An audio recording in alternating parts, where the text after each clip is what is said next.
But cook and pie, sir, you shall not away tonight. What, Davy, I say? You must excuse me, Master Robert Shallow. I will not excuse you. You shall not be excused. Excuses shall not be admitted. There is no excuse shall serve. You shall not be excused. Why, Davy! Here, sir. Davy. Let me see. Davy, let me see. Davy, let me see. Yea, Mary. William Cook bid him come hither. Sir John, you shall not be excused. Marry, sir, thus those preceipts cannot be served. And again, sir, shall we sow the headland with wheat? With red wheat, Davy. But for William Cook, are there no young pigeons? Yes, sir. Here is now the smith's note for shoeing and plough iron. Let him be cast and paid. Sir John, you shall not be excused. Now, sir, a new link to the bucket must needs be had. And, sir, do you mean to stop any of William's wages? About the sack he lost the other day at Hinkley Fair? I shall answer it. Some pigeons, Davy, a couple of short-legged hens, a joint of mutton, and any pretty little tiny cake sauce. Tell William Cook. Doth the man of war stay all night, sir? Yes, Davy. I will use him well. A friend in a court is better than a penny in purse. Use his men well, Davy, for they are arrant knaves and will backbite. No worse than they are backbitten, sir, for they have marvellous foul linen. Well conceived, Davy. About thy business, Davy. I beseech you, sir, to countenance William Visor of Woncott against Clement Perks o' the Hill. There is many complaints, Davy, against that Visor. That Visor is an arrant knave, on my knowledge. I grant your worship that he is a knave, sir. But yet, God forbid, sir, but a knave should have some countenance at his friend's request. An honest man, sir, is able to speak for himself, when a knave is not.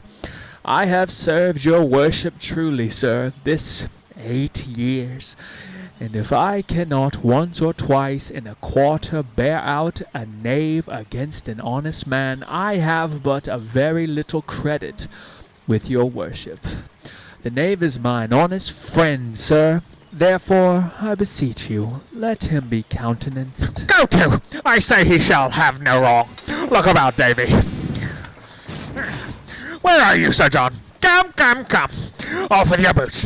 Give me your hand, Master Bardolph. I am glad to see your worship. I thank you with all my heart, kind Master Bardolph. And welcome, my tall fellow. Come, Sir John. I'll follow you, good Master Robert Shallow. Bardolph, look to our horses. If I were sought into quantities, I should make 4 dozen of such bearded hermit staves as Master Shallow. It is a wonderful thing to see the simple coherence of his men's spirits and his. They, by observing him, do bear themselves like foolish justices. He, by conversing with them, is turned into a justice-like serving man. Their spirits are so married in conjunction with the participation of society that they flock together in consent like so many wild geese. If I had a suit to Master Shallow, I would humor his men with imputation of being near their master. If to his men, I would curry with Master Shallow that no man could better command his servants. It is servant that either wise, bearing, or ignorant carriage is caught, as men take diseases of one another. Therefore let men take heed of their company. I will devise matter enough out of this Shallow to keep Prince Harry in continual laughter. The wearing out of 6 fashions, which is 4 terms or 2 actions, and shall laugh without intervals. Oh, it is much that a lie, with a slight oath and a jest, with a sad brow will do with a fellow that never had the ache in his shoulders. Oh, you shall see him laugh till his face be like a wet cloak he'll laid up. I come, Master Shallow. I come, Master Shallow.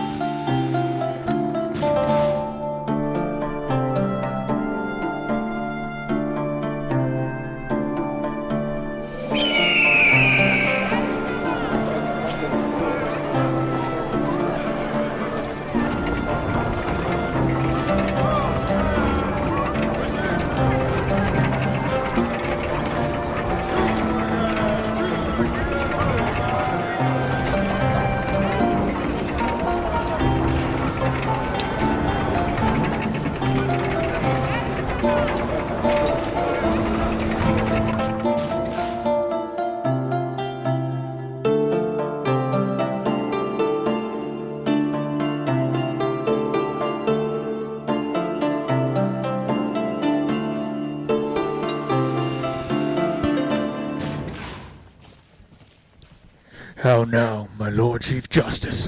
Whither away? How doth the king? Exceeding well.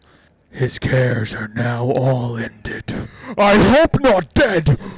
He's walked the way of nature, and to our purposes he lives no more.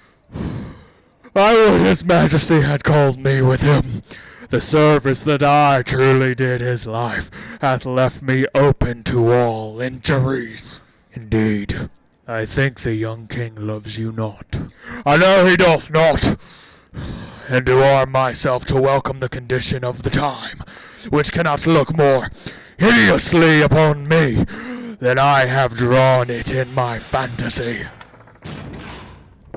Here come the heavy issue of dead Harry. Oh, that the living Harry had the temper of him, the worst of these three gentlemen. How many nobles then should hold their places that must strike sail to spirits of vile sort? Oh God, I fear all will be overturned. Good morrow, cousin Warwick. Good morrow. Good morrow, cousin. We meet like men that had forgot to speak. We do remember, but our argument is all too heavy to admit much talk. Well, peace be with him that hath made us heavy. Peace be with us, lest we be heavier. Oh, good my lord, you have lost a friend indeed, and I dare swear you borrow not that face of seeming sorrow. It is sure your own, though no man be assured what grace to find. You stand in coldest expectation. I am the sorrier. Would 'twere otherwise. Well, you must now speak, Sir John Falstaff fair, which swims against your stream of quality. Sweet princes, what I did in honor, led by the impartial conduct of my soul. And never shall you see that I will beg a ragged and forestalled remission. If truth and upright innocency fail me, I'll to the king my master that is dead, and tell him who hath sent me after him. Here comes the prince.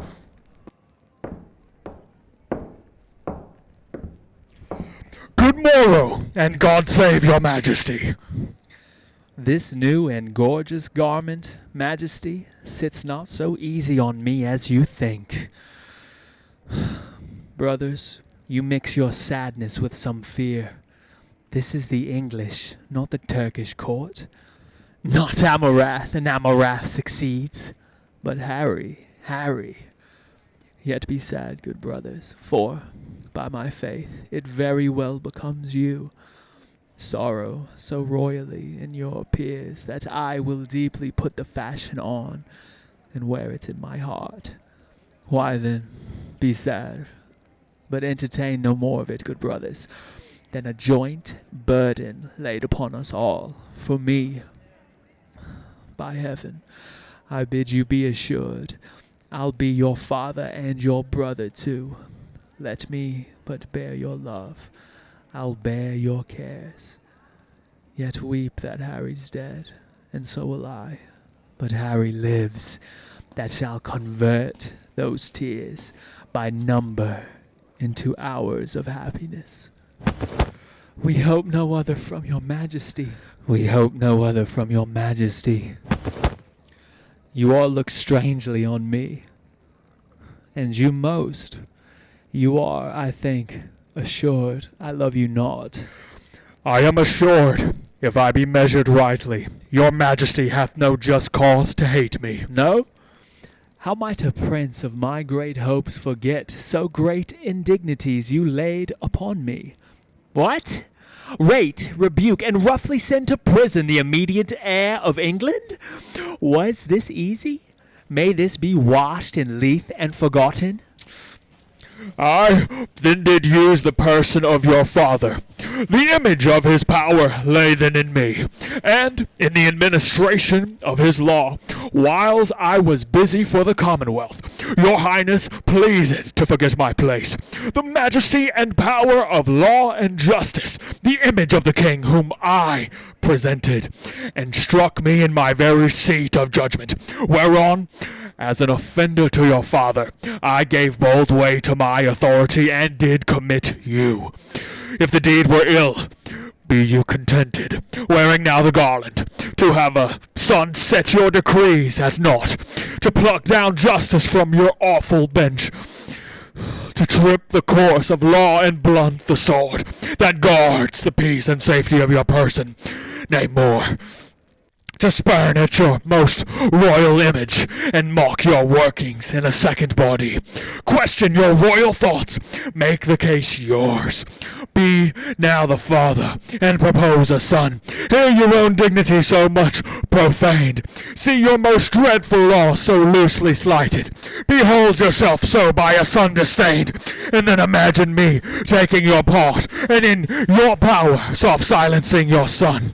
After this cold considerance, sentence me, and, as you are a king, speak in your state what I have done that misbecame my place, my person, or my liege's sovereignty. You are right, Justice, and you weigh this well. Therefore still bear the balance and the sword, and I do wish your honors may increase, till you do live to see a son of mine offend you and obey you, as I did. So shall I live to speak my father's words. Happy am I that have a man so bold that dares do justice on my proper son, and not less happy having such a son that would deliver up his greatness so into the hands of justice.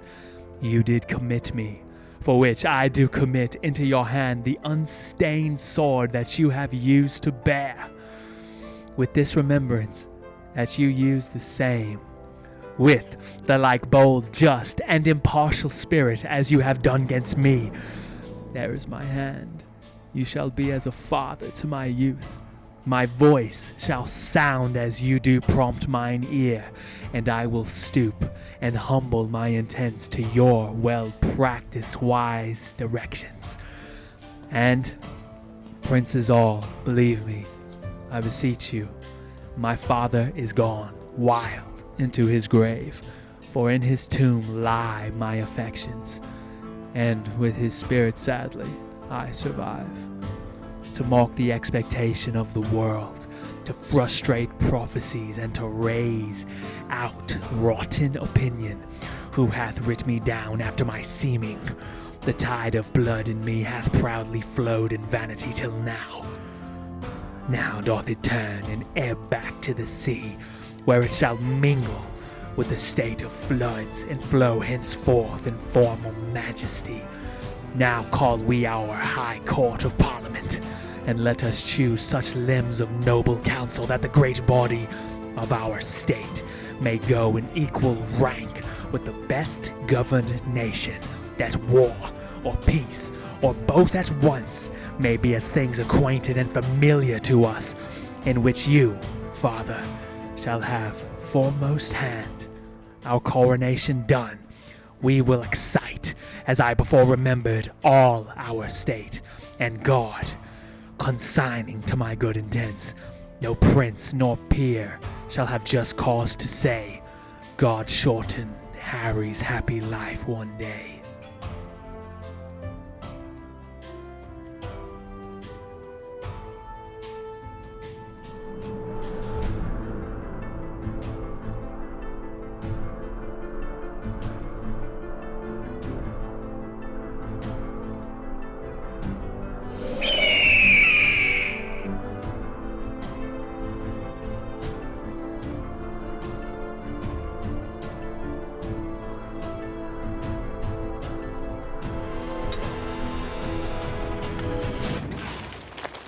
Nay, you shall see my orchard, where, in an arbor, we will eat a last year's pippin of my own grafting, with a dish of garraries, and so forth. Come, cousin Silence, and then to bed.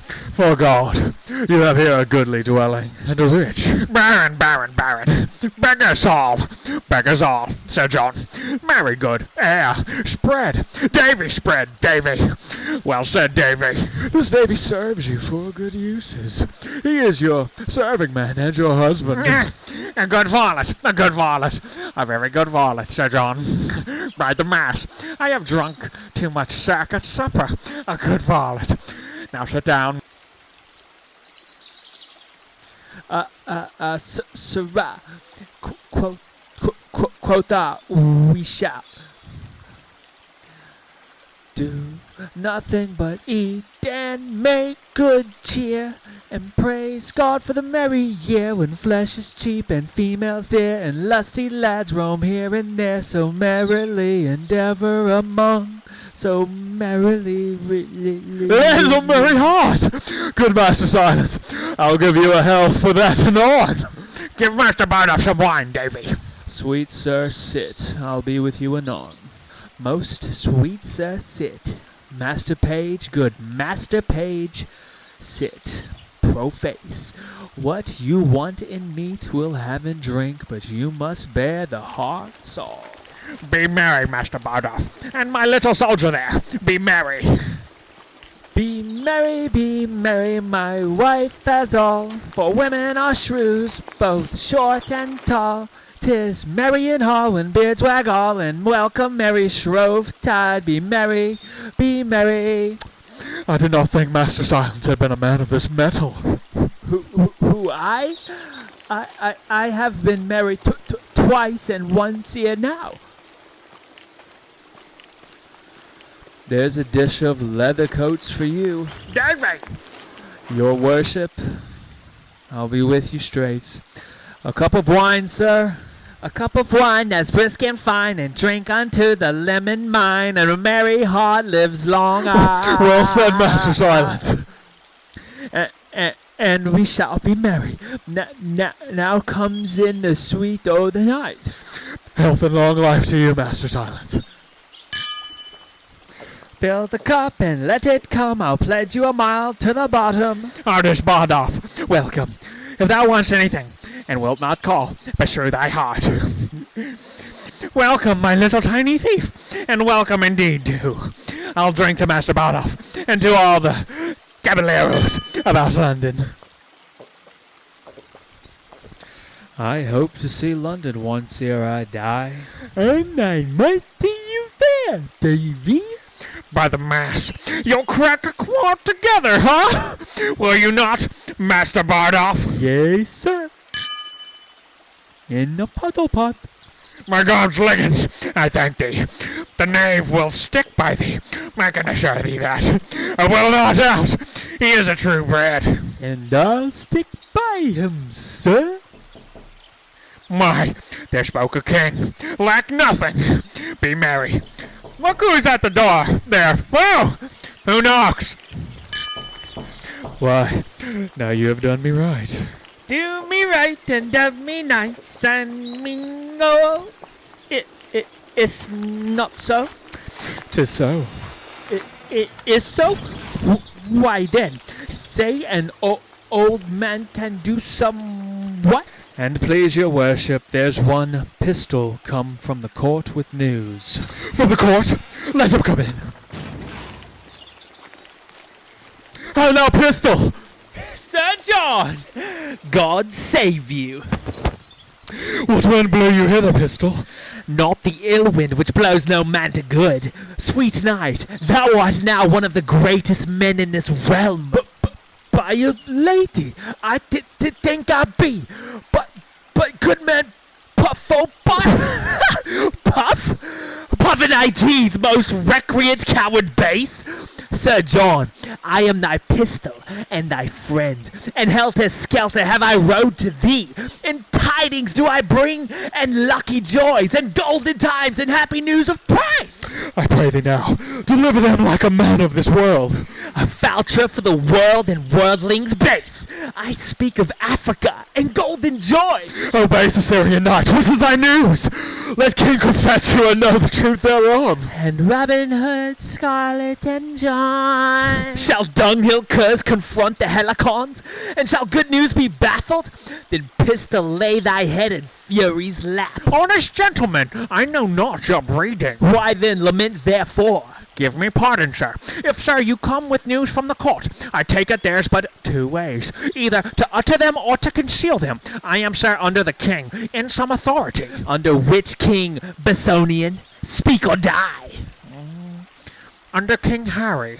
Harry the Fourth or Fifth? Harry the Fourth.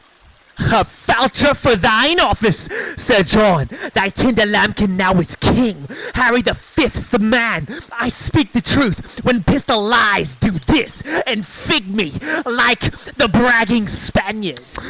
What? Is the old king dead? As nail in door. The things I speak are just. Away! Bardolph, saddle my horse. Master Robert Shallow, choose what office thou wilt in the land. 'Tis thine. Pistol, I will double charge thee with dignities. Oh, joyful day! I would not take a knighthood for my foot. What? I do bring good news. Carry Master Silence to bed. Master Shallow, my Lord Shallow, be what thou wilt. I am Fortune's steward. Get on thy boots. We'll ride all night. Oh, sweet pistol. Away, Bardolph! Come, pistol. Utter more to me, and withal devise something to do thyself good. Boot, boot, Master Shallow. I know the young king is sick for me. Let us take any man's horses. The laws of England are to my commandment.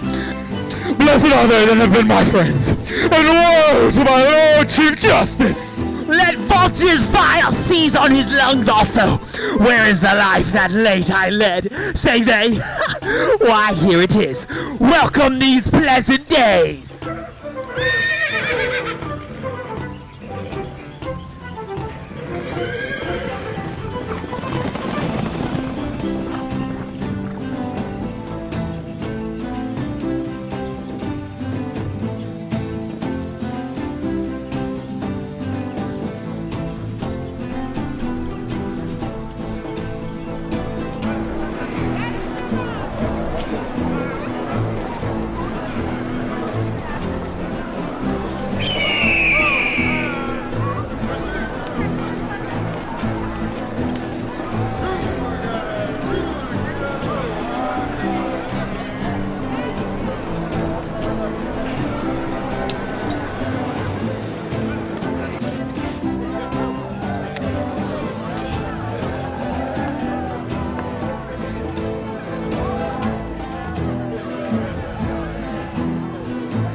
Thou arrant knave, I would to God that I might die, that I might have thee hanged.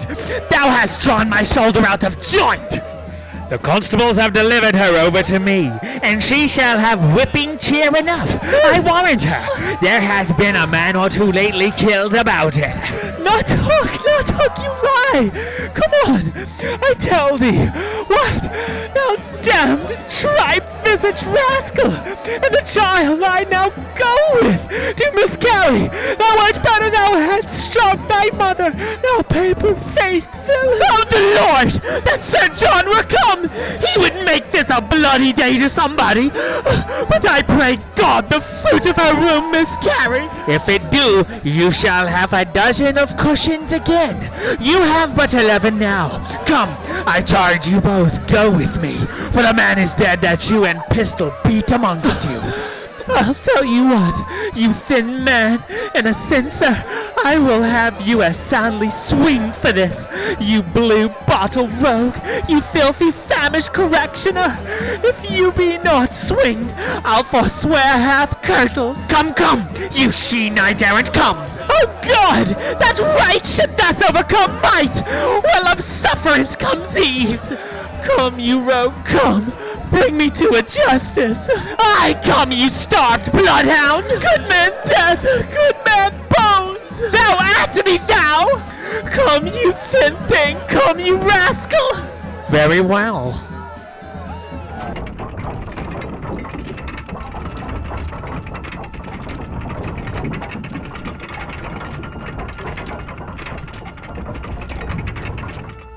More rushes, more rushes! The trumpets have sounded twice! Will be 2 o'clock, here they come from the coronation. Dispatch, dispatch!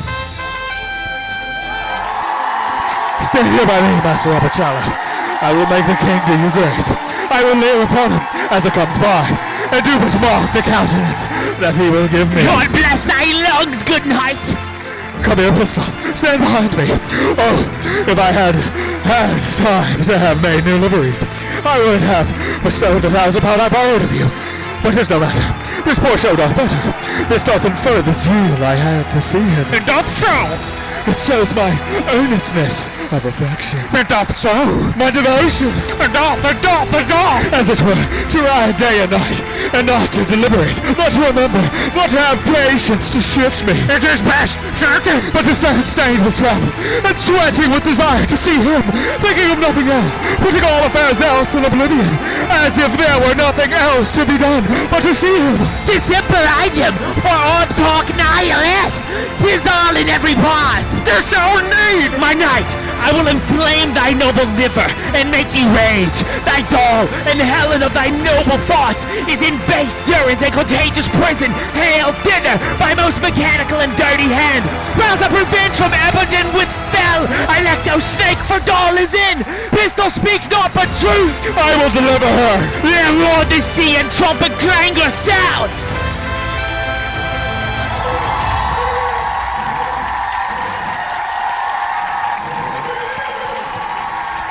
God save thy grace! King Hal!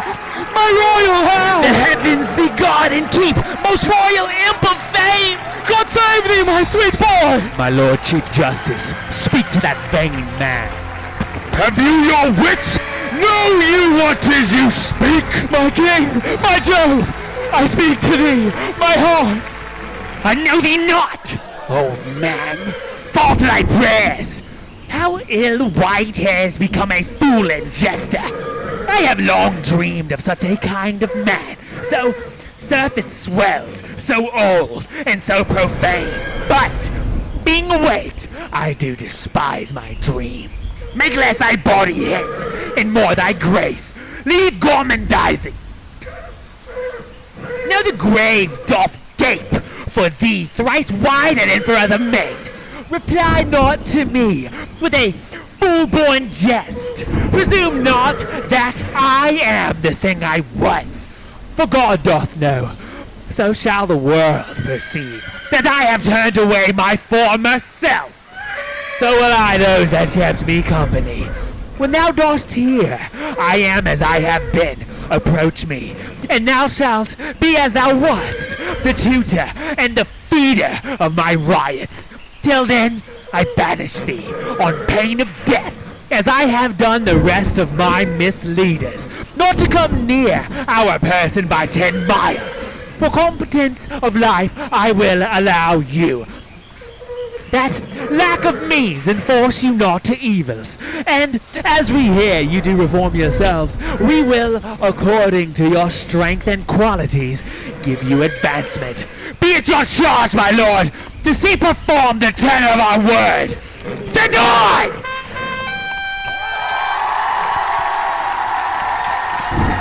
Master Shallow, I owe you £1,000. Nay, marry Sir John, which I beseech you to let me have home with me. That can hardly be, Master Shallow. Do not you grieve at this? I shall be sent for in private to him.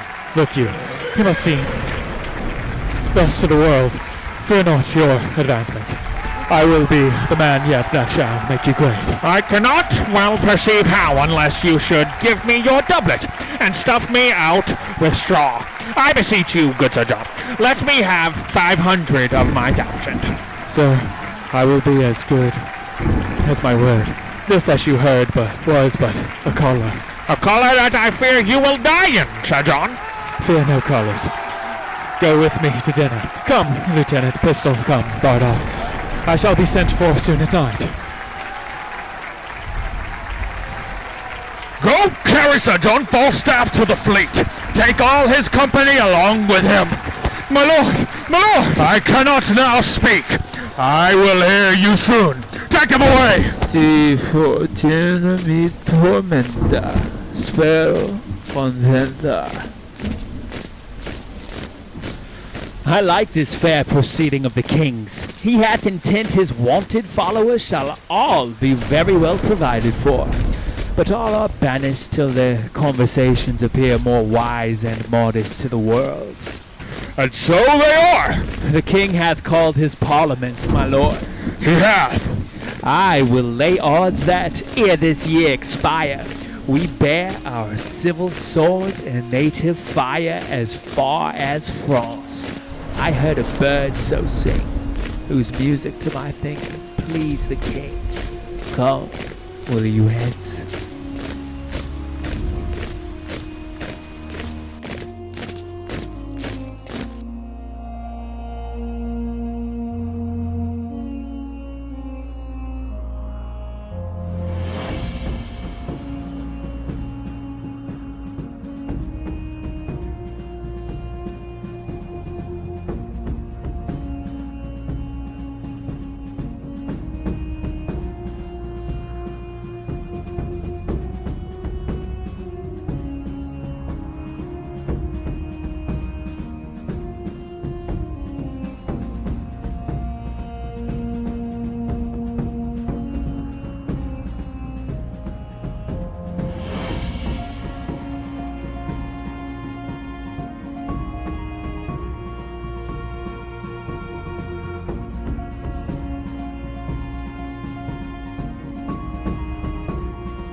First, my fear, then my curtsy, last, my speech.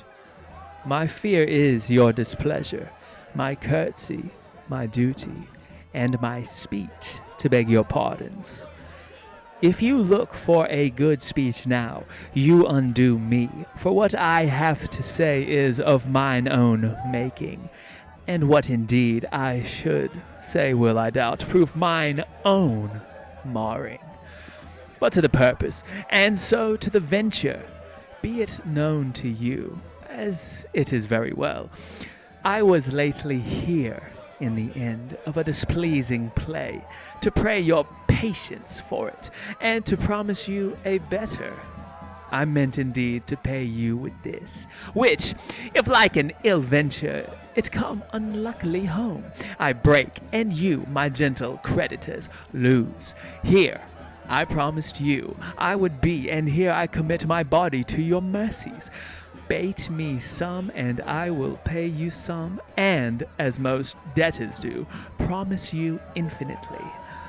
If my tongue cannot entreat you to acquit me, will you command me to use my legs?